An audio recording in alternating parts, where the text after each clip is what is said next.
బుడమేరు వాగులో వరద ప్రవాహం పూర్తిగా తగ్గిపోయింది. 3 రోజుల పాటు కురిసిన వర్షానికి బుడమేరు వాగులోకి వర్షపు నీరు పోటెత్తింది. దీంతో మైలవరంతో పాటు చుట్టుపక్కల గ్రామాల్లోని లోతట్టు ప్రాంతాలన్నీ కూడా జలమయమయ్యాయి.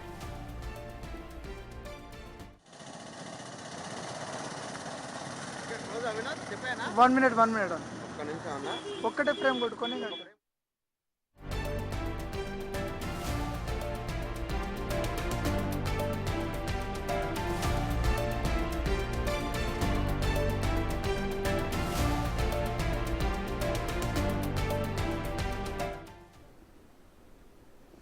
దీనిపై మరింత సమాచారాన్ని మా ప్రతినిధి రానా అందిస్తారు. మైలవరం ప్రాంతంలో బుడమేరు వాగు చూపించినటువంటి జల విలయ తాండవమే చేసిందని చెప్పుకోవచ్చు. ఎందుకంటే దాదాపు 3 రోజుల పాటు కూడా ఇక్కడున్న ప్రజలందరూ కూడా నీటిలో వారందరూ కూడా జీవనం సాగించిన పరిస్థితి. ఇప్పుడేమో చాలా ప్రశాంతంగా కనపడుతుంది. కనీసం వాటర్ కూడా ఇప్పుడు కనపడినటువంటి పరిస్థితి. ఎందుకంటే ఇక్కడ చుట్టూ ప్రాంతంలో ఎక్కువగా కొండలు, వాగులు, గుట్టలు ఇవన్నీ ఉంటాయి కాబట్టి అక్కడి నుంచి వచ్చినటువంటి వాటర్ అంతా స్థానికంగా ఉన్నటువంటి ఈ నల్ల చెరువు కానీ, ఎర్ర చెరువు కానీ అక్కడ ఉన్నటువంటి ఆ ప్లేసెస్ వాటర్ని చేరడం, అవంతా కూడా గండిపడ్డం, అవన్నీ కూడా వాటర్ వచ్చి ఈ యొక్క వాగు మనకు కనపడుతున్నటువంటి బుడమేరు వాగులోకి చేరడంతో ఇక్కడ ఉన్నటువంటి వాటర్ అంతా కూడా మైలవరం సిటీలోకి వెళ్ళిపోయాయి. 100 కిలోమీటర్ల వరకు కూడా ఇది ప్రయాణించినటువంటి పరిస్థితి కనపడితే అక్కడ ఉన్న చుట్టుపక్కల ప్రాంతాలంతా కూడా ఇప్పటికే జలమయమైపోయినటువంటి నేపథ్యం.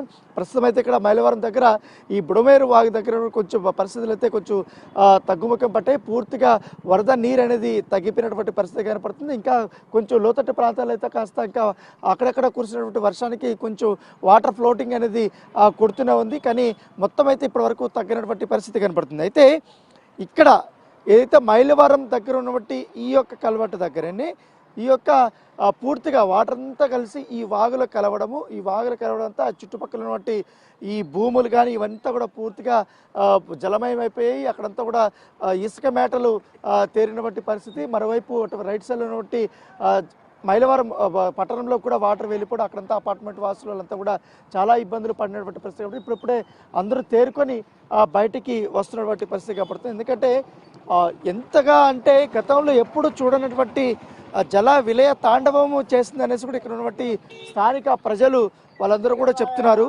ఎందుకంటే ఇక్కడంతా పెద్ద ఎత్తున మేము వ్యవసాయం చేసుకునేటువంటి వారందరము. సో ఇక్కడ ఆ పరిస్థితులు ఇప్పుడు లేవు, మొత్తం అంతా కొట్టుకుపోయింది అనేసి వీళ్ళందరూ కూడా చెప్తున్నారు. ఎంతగా అంటే కనీసం ఎక్కడ ఈ బ్రిడ్జ్ కొట్టుకొని వెళ్ళిపోతుందో అనంత భయం అయితే ఈ స్థానికుల్లో మొదటగా ఏర్పడినటువంటి పరిస్థితి కనపడుతుంది. ఏంటండి, ఎప్పుడన్నా చూసారా ఇంత పెద్ద స్థాయిలో వాటర్? ఒక 60-70 ఏళ్ల బట్టి నుంచి అసలు రానే రాలా, ఇప్పుడే వచ్చింది ఎంత ప్రమాణంగా. అంతకుముందు అసలు వానే లేదు, వరద లేదు. ఏ కాసిన కూసిన వచ్చినా వెళ్ళిపోతుండే, మాకు ఇబ్బంది ఉండేది కాదు. ఊరు మొత్తం మునిగిపోయింది, పొలాలన్నీ మేటలు పెట్టేసినాయి. ఊరి మాగాడంతా.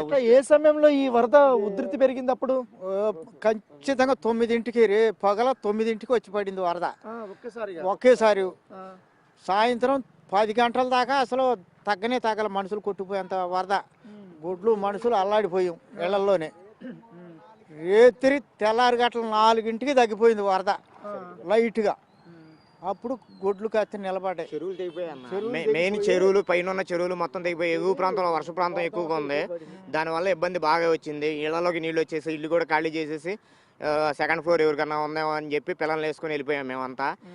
తర్వాత ఇవాళ వచ్చి చూస్తే ఈ బుడమేరు వాగు పొంగి పొలాల్లో మొత్తం మేము ఇసుక దెబ్బలు వేసింది. వాగు పోగు పండించుకొని బ్రతుకుతున్నాం అన్న మేము పేద రైతులు. ఎకరానికి వచ్చి ఒక 20-30 వేలు పెట్టుబడి పెట్టి నాటేయించుకున్నాం. మొత్తం కూడా ఇసుక మేటలు వేసి కొట్టుకుపోయిందన్న. బాగా ఇబ్బంది అయింది. ప్రభుత్వం వారు ఏదన్నా మాకు సహాయం చేసి ఆదుకుంటే మేము మీ ద్వారా, మీడియా ద్వారా మేము ధన్యవాదాలు తెలియజేసుకుంటాం అన్న. అది అమ్మ, ఏంటి మీ పొలాలు కూడా ఇక్కడ ఉన్నాయా? పోయిందండి, మాది ఎకరం పొలం పోయిందండి. సొంతం మునిగిపోయింది, తాడి చెట్లు కాడ కొట్టుకొచ్చేసింది. మరి మాకేమన్నా సహాయం? ఇసుకంతా వచ్చేసిందా? ఇసుక మేటలు వేసిందండి, అదిగా ఇసుక మేట వేసిందండి, బాగా మేట వేసింది. మేము మరి పేదవాళ్ళం అండి బాగా. ఆయన గారికి ఏమో స్టోక్ వచ్చి ఉంది. ఎంతవరకు వచ్చిందండి వాటర్? చెరువు కట్టకు అనుకొని మొత్తం ఈ రకంగా ఇలా వచ్చింది. ఇంత పెద్ద ఇటు నుంచి అటు వరకు చెరువు కట్టకు అనుకొని ఇలా వచ్చింది. బాగా వచ్చి గళ్ళికి వచ్చి గళ్ళు కోసి వాగంత పొలాలన్నీ మునిగిపోయి ఆగమైపోయింది. ఇటు వచ్చేసరికేనన్నా కొండాగ్ అంటారు. కొండాగ్ వచ్చేసరికి ఆ గూడెం మీద ఇక్కడ పెద్ద గూడెం అని ఉంది మైలవరంలో. ఆ గూడెం మీద నుంచి మైలవరం మీద పడింది. ఎర్రచెరువు అనేది అది కూడా గండి కొట్టేశారని అది కూడా తెగి ఇళ్ల మీదకి వచ్చేసిందన్న. మా ప్రస్తుతానికైతే మేము ఎటు వెళ్ళలేని పరిస్థితి ఏర్పడింది ఆ రోజు. ఆ తర్వాత మాత్రం ఇక కొద్దిగా తెరపించిన తర్వాత ఇళ్లలోకి వచ్చి అంతా కడుక్కొని శుభ్రంగా ఉన్నాము. కాకపోతే అంటే పొలాల్లోకి వచ్చి చూస్తే ఇసుక అంతా మేటలేసి కోసుకుపోయిన పరిస్థితి అన్న. అయితే ప్రాణాలు అయితే కాపాడుకోగలిగాం. అది మాత్రం జరిగింది. ఇక ప్రాణాపాయం అయితే లేదు. అది ఈ బుడమేరు వాగు సృష్టించినటువంటి ఈ వరద నీటి వల్ల వందలాది ఎకరాలు కూడా పూర్తిగా నీట మునిగిపోయి అయితే ఇంకా వ్యవసాయం చేసుకోలేనటువంటి సిచ్యువేషన్కి వచ్చారు. మొత్తం ఎటు చూసినా ఇసుక మేటలే, దాంతోపాటు కొట్టుకొచ్చినటువంటి చెట్లు అన్నీ కూడా పెద్ద పెద్ద రాళ్ళు అవన్నీ కూడా ఆ పొలాల మధ్య ఉండిపోయినాయి. వాటిని క్లీన్ చేసుకోవాలంటే కూడా చాలా ఇబ్బంది. ఎందుకంటే దాదాపు ఇంకా వారు వ్యవసాయంలోకి వెళ్ళాలంటే అట్లీస్ట్ 3-4 నెలలన్నా పడే అవకాశం కూడా ఉంది. ఒకవైపు అటువైపు కూడా చూద్దాం మనము. ఎందుకంటే అటువైపు ఈ వాగు పక్కనే ఈ ఇండ్లు కానీ ఇవన్నీ కూడా వాళ్ళు కట్టుకొని ఉన్నారు. సో వాళ్ళు చాలా ఇబ్బంది పడ్డారు. ఎందుకంటే ఒక్కసారిగా ఇండ్లన్నీ మునిగిపోవడము, వాళ్ళందరూ బిక్కు పరిగెత్తుకుంటూ వేరే వాళ్ళ ఇండ్ల దగ్గరికి వెళ్ళి అక్కడ తలదాచుకొని వెళ్ళినటువంటి పరిస్థితి ఏర్పడుతుంది. నేను కొంచెం విజువల్లో చూపిస్తున్నా. అక్కడ దాదాపు 3-4 ఇండ్లన్నీ కూడా కొట్టుకొని వెళ్ళిపోయాయి మొత్తం. ఎందుకంటే చాలా సాఫీగా ఉన్నటువంటి ఈ కొండవాగు మొత్తం ఎక్కడి నుంచినా పూర్తిగా ఇసుక, చెట్లు, పెద్ద పెద్ద చెట్లు ఇవన్నీ కూడా కొట్టుకొని వచ్చేసినటువంటి పరిస్థితి కనపడుతుంది. ఇళ్ళలో ఉన్నటువంటి సామాన్లు ఎవరు ఎక్కడికి పోయినాయో తెలియదు, అంతా కూడా వరద నీటిలో కొట్టుకొని వెళ్ళిపోయినటువంటి నేపథ్యము. ఇప్పుడిప్పుడే ప్రజలు, మైలవరం ప్రజలంతా కూడా, పట్టణ ప్రజలంతా కూడా తేరుకొని చిన్నగా వాళ్ళు బయటకు వస్తున్నారు. బయటకు వచ్చి కొంచెం మొత్తం ఆ ఇండ్లని అవంతా కూడా క్లీన్ చేసుకుంటున్నటువంటి పరిస్థితి కనపడుతుంది. ఏంటంటే ఇటువైపు ఎంతవరకు వచ్చిందండి మొత్తం వరద నీటి అంతా? ఇప్పుడు ఆ ఎల్లో కలర్ బిల్డింగ్ కనపడుతుంది కదా, అక్కడ వరకు వాటరే మొత్తం. అక్కడ వరకు తన్నేసింది. అది తన్నేసి ఆ ఇల్లు అవి మొత్తం మునిగిపోయినాయి. ఆ పెట్రోల్ బంకు, ఇల్లు, ఆ షాపింగ్ కాంప్లెక్స్లు, ఆ చుట్టుపక్కల మొత్తం టోటల్గా మైలవరం సిటీ మొత్తం కొలాప్స్లో ఉంది. మొత్తం ఎటు చూసినా వాటరే ఉండదు. చూసినా వాటరే. ఎటు బయటికి వెళ్ళే పరిస్థితి కూడా లేదు. ఎవరికాళ్ళ ప్రాణాలు చేతితో పట్టుకొని గుక్క తిప్పుకోలేక 2 రోజుల పాటు ఈ నీళ్ళలో అస్తవ్యస్తం అయిపోయారు. ఫుడ్ అవన్నీ ఎట్లా చేశారు? కరెంట్ ఉండేనప్పుడు కరెంటు కూడా లేదు ఆ రోజు. తెల్లారి మార్నింగ్ వచ్చింది కరెంటు. ఇప్పుడు కూడా కొన్ని ఏరియాల్లో ఇంతవరకు కరెంటు సప్లై అన్నది లేదు. అలాగే పోల్స్ అవన్నీ పడిపోయినాయి. కరెంటు పోల్స్ పడిపోయి ఇరిగిపోయి రోడ్ల మీద పడిపోయి అంతా అది కూడా అక్కడ పడిపోయింది. అయితే ఇప్పుడు అపార్ట్మెంట్లలోకి వాటికంతా కూడా వచ్చేసింది. అపార్ట్మెంట్లోకి వచ్చి ఒక అపార్ట్మెంట్లో మినిమం 10 నుంచి 15 కోట్ల రూపాయలు లాస్ట్ సెక్షన్లో ఉంది ప్రజెంట్. ఇప్పుడు ఇక్కడున్న మైలవరంలో 4 పెట్రోల్ పంపులు ఉన్నాయి. 4 పెట్రోల్ పంపులు 3 పెట్రోల్ పంపులు పూర్తిగా మునిగిపోయినాయి. ఒకటే ఊరు బయట ఉంది ఇండియన్ ఆయిల్ పెట్రోల్ బంక్, అది ఒకటే సేఫ్ సైడ్గా ఉంది. ఇక్కడ అపార్ట్మెంట్లో కనీసం ఒక 100 నుంచి 150 మధ్యలో కార్లు మునిగిపోయి బైకులు ఒక 4-5 వేలు బైకులు కొలప్స్ అయిపోయాయి.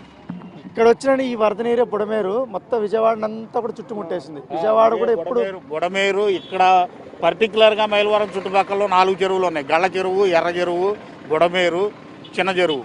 ఈ 3 కట్టలు తాగి ఇది మొత్తం మైలవరం మీద పడిపోయింది. ఇది దీనికి తోడు బుడమేరు ఒకటి యాడ్ అయ్యి ఇది మొత్తం తీసుకెళ్ళి విజయవాడ మీద కృష్ణానదిలోకి యాడ్ అయ్యి ఆ ఫ్లోటింగ్ మొత్తం మళ్ళీ రివర్స్ వెనక్కి తన్నింది మనకి. అది దానివల్ల ఇబ్బంది. సో మొత్తం ఇండ్లు అన్నీ కూడా వాళ్ళకి సేమ్ ఏదైతే మనం గత 2 రోజుల నుండి చూస్తున్నాం ఖమ్మం కానీ విజయవాడ కానీ దానిలాగానే మైలవరం కూడా చాలా ఇబ్బందులు పడ్డదనేసి కూడా మనకు అర్థమవుతుంది. ఎందుకంటే ఈ సిచ్యువేషన్ చేస్తే ఇప్పుడేమో అసలు నీరే కనపడట్లేదు. నిన్నటి వరకు చూస్తే మాత్రం చాలా పెద్ద వరకు వరద పొంగి పొర్లిపోయింది. అంత పెద్ద, ఎందుకంటే వర్షం కూడా ఎడతెరపై ఇవ్వడం వల్ల, కాస్త గ్యాప్ ఇవ్వడం వల్ల వీళ్ళందరూ కూడా తేరుకున్నారు. లేకపోతే ఎక్కడికైనా వెళ్ళినటువంటి వాళ్ళందరూ కూడా ఒక్కొక్కరు ఇళ్ళకు వచ్చినటువంటి పరిస్థితి కనపడుతుంది. ప్రస్తుతం అయితే మైలవరం దగ్గర వరద నీరు అయితే తగ్గిపోయింది, కానీ వాళ్ళ లోపల ఉన్నటువంటి పరిస్థితులు ఏ విధంగా ఉన్నాయి, వాళ్ళందరూ కూడా ఇంకా చాలా వరకు కోల్పోయారు. కాబట్టి ఇంట్లో ఉన్నటువంటి సామాన్లు కూడా చాలా వరకు కొట్టుకొని వెళ్ళిపోయాయని చెప్తున్నారు.